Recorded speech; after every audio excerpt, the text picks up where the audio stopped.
Bien-aimé, toi qui tombes sur ce message, partage afin que des vies soient sauvées. Que le Seigneur Jésus-Christ te bénisse, toi qui vas partager. Mais bien-aimé, la vie sur la terre coûte. Chaque jour quand tu te lèves, sache que tu viens de faire un pas vers le jour de la mort. Le battement de cœur, le souffle de vie est un don de Dieu. Cela n'est pas un acquis. Et un jour, chaque être humain va se présenter devant le Seigneur et il devra rendre compte par rapport à la vie, au souffle de vie que Dieu lui a donné. Pendant que tu es vivant sur la terre, ne passe pas ton temps dans le péché. Ne passe pas ton temps dans la désobéissance, dans l'orgueil. Mais bien aimé, la vie est très courte. Il y a des gens qui ont regardé à leur beauté. Leur beauté les a séduits. Ça les a conduits à la perdition.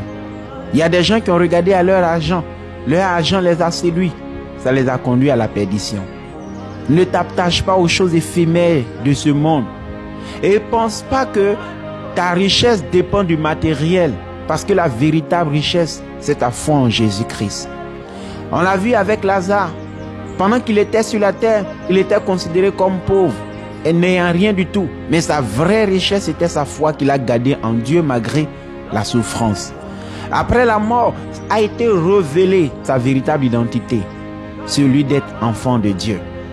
Mais le riche qui avait tout ce qu'un homme pouvait posséder dans ce monde et qui chaque jour menait joyeuse et brillante vie, après sa mort, il s'est rendu compte qu'il n'avait rien. Il pensait avoir tout, mais la mort lui a révélé qu'il était pauvre, qu'il n'avait rien. Et sur la terre, il avait une famille, mais dans l'au-delà et dans les flammes de l'enfer, il s'est retrouvé seul. Aujourd'hui, quand tu as un peu d'argent, tu auras beaucoup d'amis. Mais sache que les amitiés qui sont là parce que tu as de l'argent ne sont que des fausses amitiés. Et aujourd'hui, si tu as un peu, tu auras beaucoup de monde autour de toi. Mais ils seront que là pour manger ton argent. Après ta mort, tu vas te retrouver seul.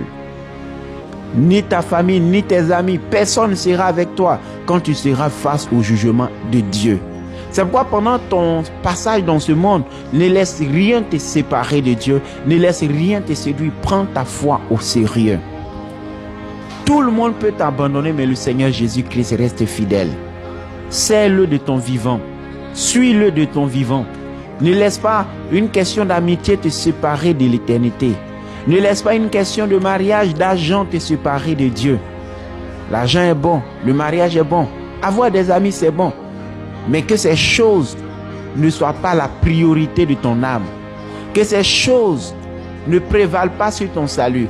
Que la foi en Jésus soit ta priorité. Que ton salut soit ta priorité. Cherche les choses d'en haut pendant ton vivant sur la terre. Éloigne-toi du péché, de l'orgueil et de tout ce qui peut perdre ton âme. Et tu seras sauvé lorsque tu vas quitter ce monde.